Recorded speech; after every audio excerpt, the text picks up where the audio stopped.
Welcome back to CEEN Caribbean News. It's now time to go in depth. Last Thursday, Finance Minister Audley Shaw announced changes to the proposed $1.5 million income tax relief and a $13.8 billion tax package to fund it. The original plan had offered to remove income tax from persons earning $1.5 million or less in one sweep starting in April 2016. But now the plan is to be implemented in two phases starting July 2016. As part of the tax package, the special consumption tax, SCT, on petroleum and heavy fuel have been increased, with LNG now attracting a SCT instead of GCT. How will this affect the energy sector and the wider economy? And how do the country's civil servants feel about the announcements?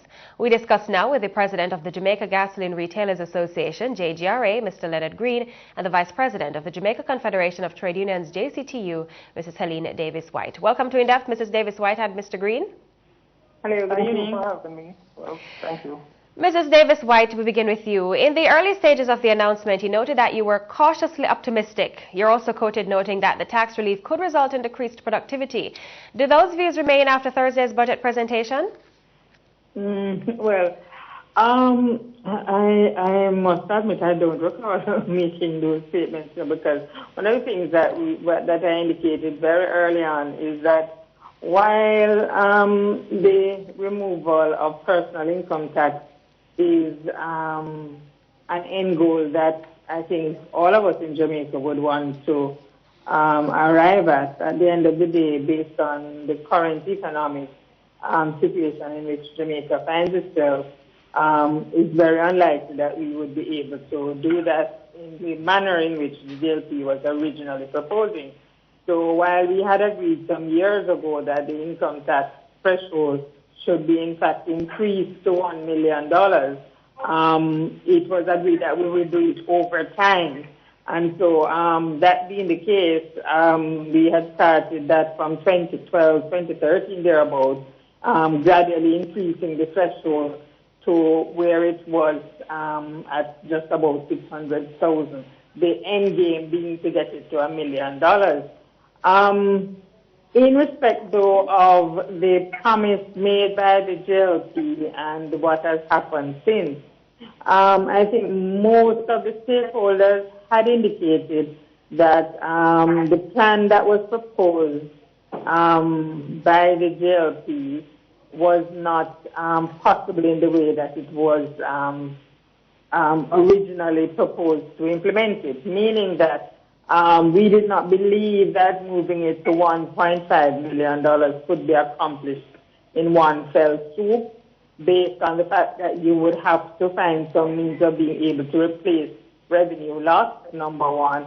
And two, in the original proposal, it was not proposed to extend that threshold to all taxpayers, but only to taxpayers earning up to $1.5 million. And that we felt was just not workable. It was going to create anomalies in terms of pay between supervisor and the supervised, and it would create problems in terms of not being able to motivate persons to want to perform and to accept promotions and so on. So thankfully, the government has taken on board the comments of most of the stakeholder groups, and they have decided to implement it, one, on a phased basis, and two,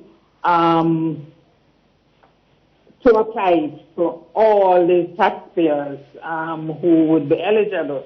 Now, the real problem that we have with what is proposed now is that the tax package that has been implemented in order to be able to offset lost revenue is something that we feel is going to be extremely onerous on particularly those at the lower end of our income levels in Jamaica, and many of whom, and I would say the majority of whom, will not be able to benefit from this tax break, as it is called. So that's a major problem for us in that persons who will not benefit are likely to be asked now to pay for increased cost of goods and services as a result of increased taxes on fuel, as well as increased taxes on LNG and HFOs, which could result in increased electricity costs, which would therefore filter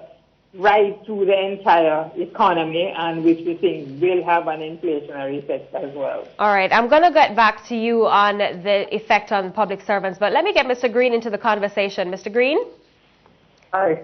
Hi. Now, gasoline retailers have long complained of slim margins of profit, and in recent times, the industry has been plagued with additional issues.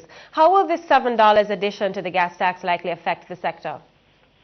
All right. The initial impacts included a call for additional working capital to restock inventory, and I put it in the context that most dealers are making less than the announced increase of $7. And by the way, it wasn't really $7, it was $7.70 because there is that 10% ad valorem that is added on as well. Now, given the competitive nature of the various business models that we have, the risk to many dealers is that they will have to be forced to absorb some of the increase, because if they were to pass this on the full amount to the motorist, then you'll find that some of them could be pricing themselves out of the market given the number of different business models. Now, another risk is the current upward trend in the oil prices. As you know, the oil prices have been trending up over the last couple of weeks. As a matter of fact, it's close to $50 now.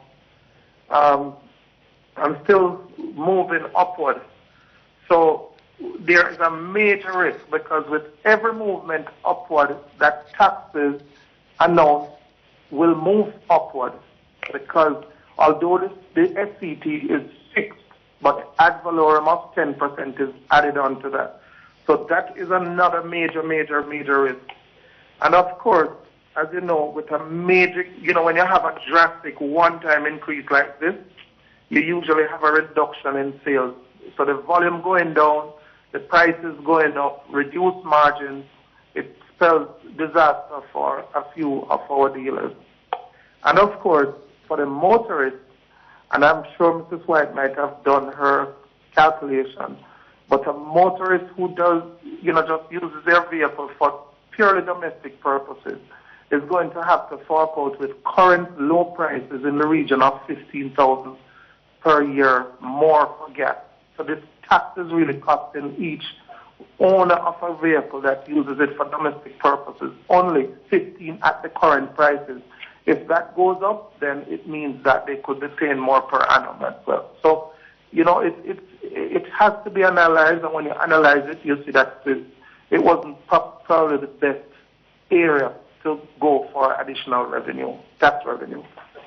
Now, Mrs. Davis-White, you earlier expressed some concerns about the practicality of the tax measures to fund the tax break that persons earning below $1.5 million will benefit from. Do you think this initiative is sustainable? That is exactly our real concern, and at the outset, we in the JCTU expressed concern as to whether or not the tax break, as it is called, is the best use of the gains that would have been realized based on the austerity measures that have been put in place since 2012. Because, in fact, as a result of those measures, the primary surplus target was reduced, which has allowed for the kind of flexibility that we are seeing now. We don't believe it's sustainable, because as we speak, going into 2017, 2018, we know that we are really looking at a tax package of close to $30 billion, simply because the additional taxes that would be tax revenues that would have to be made up, or the cost of the tax rate carrying the threshold to 1.5 from 1 million is somewhere in the region of $14 to $18 billion.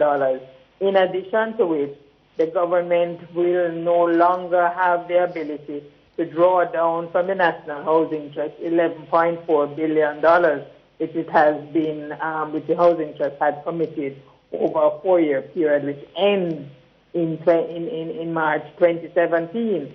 So as we speak, already we know that there may be a tax package in the order of $30 billion that will have to be met. In addition, our information is that the current budget was cast with oil prices somewhere at $36, and it is now close to $50.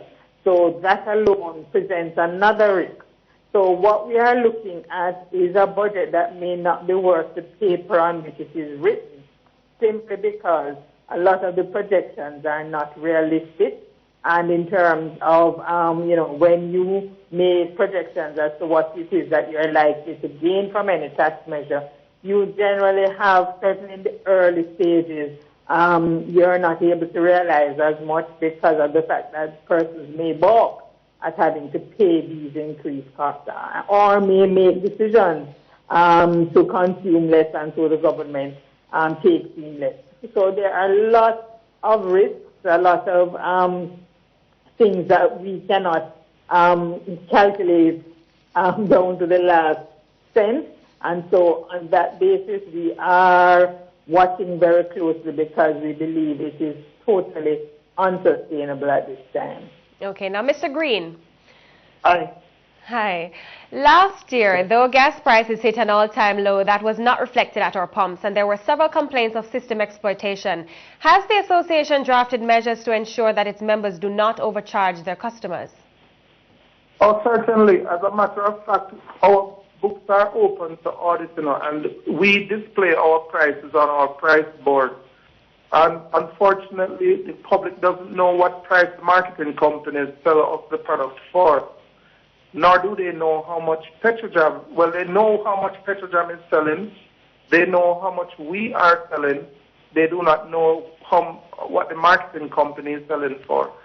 So our price board is right there, and it is, you can test it, anyone can test it, they can listen to the Petrojam announced prices, and they can look at our prices, and they can, do the math and see what margins we are operating at. So I know the question has been raised about Petrojam pricing mechanism over and over and over, and the fact that you are raising it now tells me that they have not properly explained it to the Jamaican public. All right, and thank you so much for joining us, Mrs. Davis-White and Mr. Green. It is my pleasure. Now, we were just reviewing reactions to the 1.5 plan in the proposed 2016-2017 budget by the JGRA and the JCTU. Our guests were President of the Jamaica Gasoline Retailers Association, Leonard Green, and the Vice President of the Jamaica Confederation of Trade Unions, Helene Davis-White.